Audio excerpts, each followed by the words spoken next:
Hi hello ನಮಸ್ಕಾರ ಎಲ್ಲರಿಗೂ. ಎಲ್ಲರೂ ಹೇಗಿದ್ದಾರೆ? ಎಲ್ಲರೂ ಚೆನ್ನಾಗಿದ್ದಾರೆ ಅಂತ ಭಾವಿಸ್ತಾ ನಾನಿವತ್ತು ಮೆಣಸಿನ್ಕಾಯಿ ಬಜ್ಜಿ ಮಾಡೋದು ಹೇಗೆ ಅಂತ ಹೇಳ್ಕೊಡ್ತಾ ಇದ್ದೀನಿ.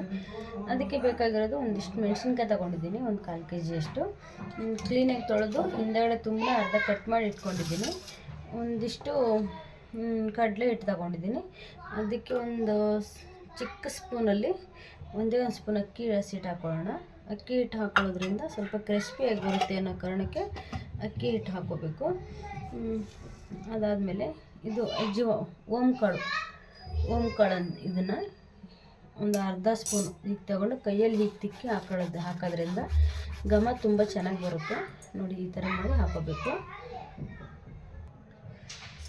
ಅಜ್ವಾನ್ ಹಾಕ್ಕೊಂಡಾಯಿತು ಅಂದರೆ ಓಮ್ ಕಾಳು ಹಾಕ್ಕೊಂಡಿದ್ದೀವಿ.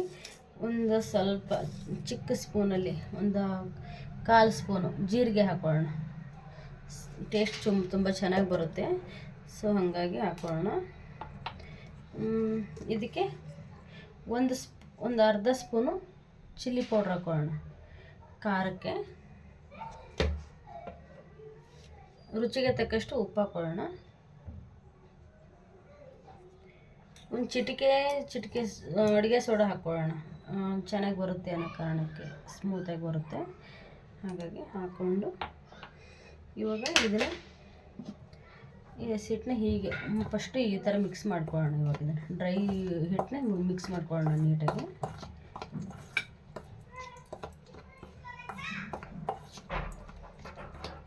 ಈ ಥರ ಮಿಕ್ಸ್ ಮಾಡಿಕೊಂಡು ಇವಾಗ ಇದಕ್ಕೆ ಸ್ವಲ್ಪ ನೀರು ಹಾಕ್ಕೊಂಡು ಕಲಿಸ್ಕೊಳ್ಳೋಣ ಹಿಟ್ಟನ್ನ. ನೋಡಿ, ಇದು ಡ್ರೈ ಹಿಟ್ಟನ್ನ ನೀಟಾಗಿ ಮಿಕ್ಸ್ ಮಾಡ್ಕೊಂಡಾಗಿದೆ. ಇದಕ್ಕೆ ಇವಾಗ ನಮ್ಗೆ ಎಷ್ಟು ಬೇಕು ಅಷ್ಟು ಸ್ವಲ್ಪ ನೀರು ಹಾಕ್ಕೊಂಡು ಮಿಕ್ಸ್ ಮಾಡ್ಕೊಳ್ಳೋಣ ನೀಟಾಗಿ.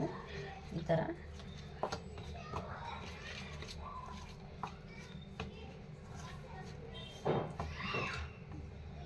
ನಮಗೆ ನೀರು ಎಷ್ಟೆಷ್ಟು ಬೇಕಾಗುತ್ತೋ ನೋಡಿಕೊಂಡು ಒಂದು ತಿಕ್ನೆಸ್ ಎಷ್ಟು ಬೇಕೋ ಅಷ್ಟು ಹಾಕೋಬೇಕು ನೀರು.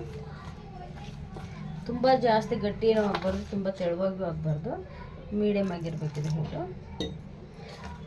ಮೆಣಸಿನ್ಕಾಯಿ ಅದ್ರ ಒಳ್ಳೆ ಎದ್ದದ ಮೇಲೆ ಹಿಟ್ಟು ನೀಟಾಗಿ ಹಿಡ್ಕೋಬೇಕು. ಆ ಕಂಟೆಸ್ಟೆಂಟಲ್ಲಿ ಇರಬೇಕು ಇದು ಹಿಟ್ಟು.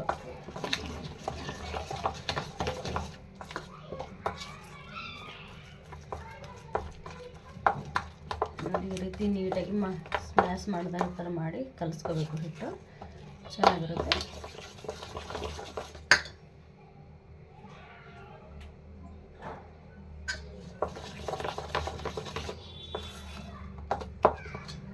ಇನ್ನೊಂದು ಸ್ವಲ್ಪ ನೀರು ಹಾಕೋಣ.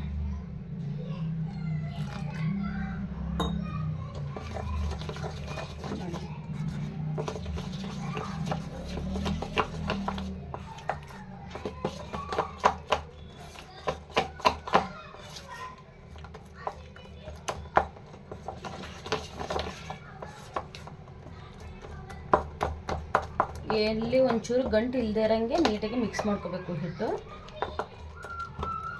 ಅಂದರೆ ಬಜ್ಜಿ ಚೆನ್ನಾಗಿ ಬರುತ್ತೆ. ಇದನ್ನು ಗಟ್ಟಿಯಾಗಿದೆ, ಇನ್ನೂ ಸ್ವಲ್ಪ ನೀರು ಹಾಕೊಳ್ಳೋಣ ಇದಕ್ಕೆ.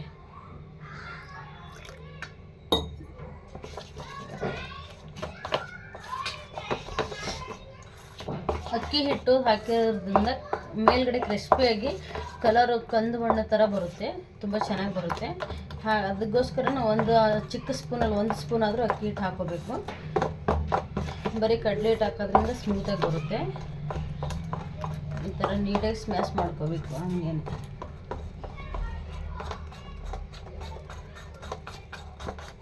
ನೋಡಿ, ಇವಾಗ ಇದು ಚೆನ್ನಾಗಿ ಮಿಕ್ಸ್ ಮಾಡಾಗಿದೆ ಹಿಟ್ಟು. ಇವಾಗ ಇನ್ನೂ ಗಟ್ಟಿಯಾಗಿದೆ. ಇದನ್ನು ಇನ್ನೊಂದು ಚೂರು ನೀರು ಹಾಕ್ಕೊಂಡು ಮಿಕ್ಸ್ ಮಾಡ್ಕೊಳ್ಳೋಣ.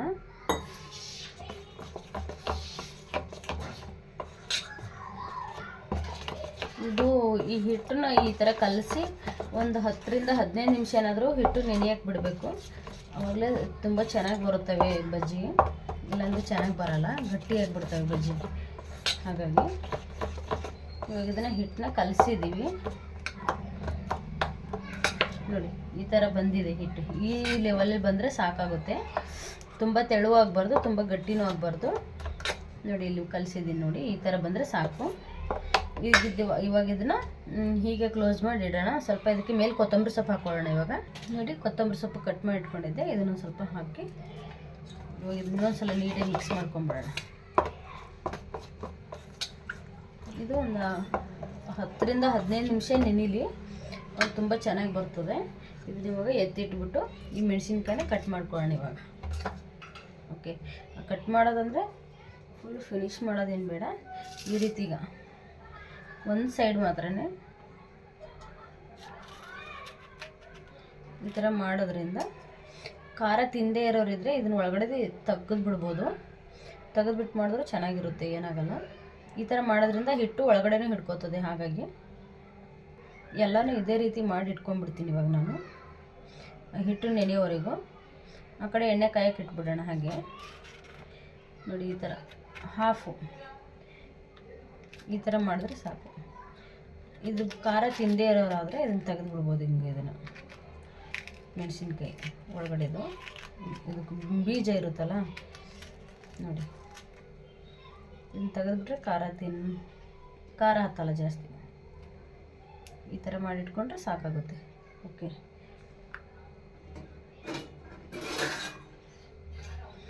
ಇದನ್ನು ಸಪ್ರೇಟಾಗಿ ಈ ಥರ ಮಾಡಿಟ್ಕೊಂಡ್ಬಿಡೋಣ ಎಲ್ಲ ಇದೇ ರೀತಿ.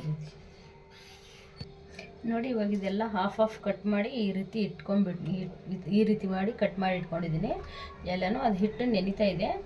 ಅಷ್ಟೊತ್ತಿಗೆ ಎಣ್ಣೆ ಕಾಸ್ಕೊಂಡ್ಬಿಡೋಣ. ಎಣ್ಣೆ ಕಾಸ್ಕೊಂಡು ಆಮೇಲೆ ಇದನ್ನು ಅದರೊಳಗೆ ಎದ್ದು ತೋರಿಸ್ಕೊಡ್ತೀನಿ ಆಮೇಲೆ. ನೋಡಿ, ಇವಾಗ ಹಿಟ್ಟು ನೆಂದಿದೆ. ಒಂದು 20 ನಿಮಿಷ ಆಯಿತು. ಇವಾಗ ಎಣ್ಣೆ ಹಾಕ್ಕೊಂಡು ಕಾಯಕ್ಕೆ ಇಟ್ಕೊಳ್ಳೋಣ.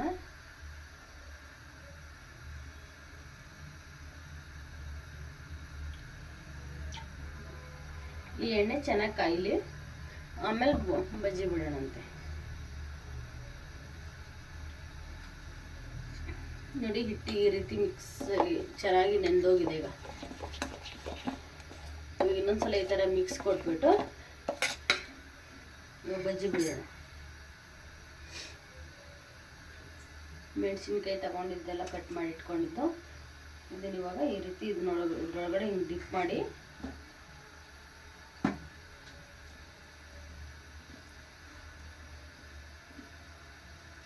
ಎಣ್ಣೆ ಕಾಯಿಲಿ. ಎಣ್ಣೆ ಕಾದಾದ್ಮೇಲೆ ಬಿಡೋಣ ಅಂತೆ.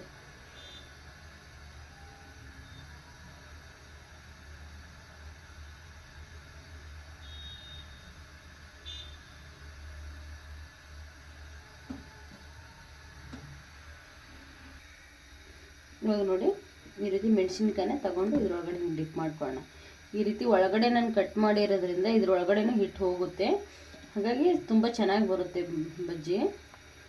ಈ ರೀತಿ ಪೂರ್ತಿ ಹಿಂಗೆ ಡಿಪ್ ಮಾಡಿ ಒಂದೊಂದೇ ಬಿಡೋಣ. ಎಣ್ಣೆ ಚೆನ್ನಾಗಿ ಕಾದಿದೆ ನೋಡಿ.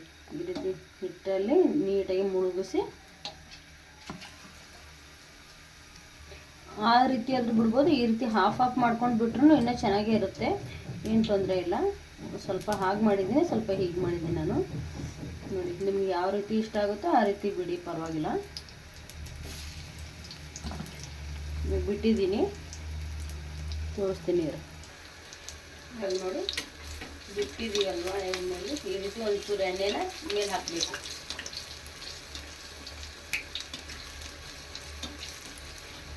ಬೆಂದಿದೆ ನೋಡಿ. ಈ ರೀತಿ ತಿರುವಾಕೊಳ್ಳೋಣ ಆಯಿತಾ.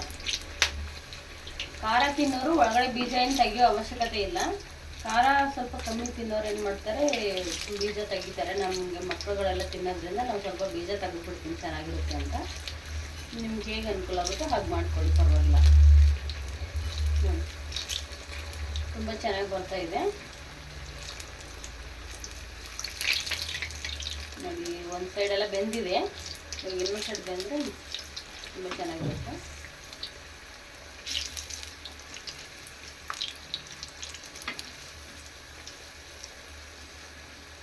ಈ ರೀತಿ ಕಟ್ ಮಾಡಿ ಹಾಕೋದ್ರಿಂದ ಒಳಗಡೆನೂ ಹಿಟ್ಟು ಹಿಡಿತದೆ.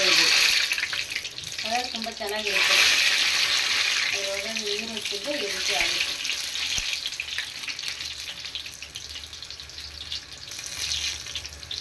ಮೆಣಸಿನ್ಕಾಯಿ ಕರಿಬೇಕಲ್ವಾ, ಸೊ ಹಾಗಾಗಿ ಏನಾದ್ರು ಸೌಂಡ್ ಈ ಥರ ಬರುತ್ತೆ ನೋಡಿ. ಚೆನ್ನಾಗಿ ಬಂದಿದೆ ಅಂತ ನೋಡಿ.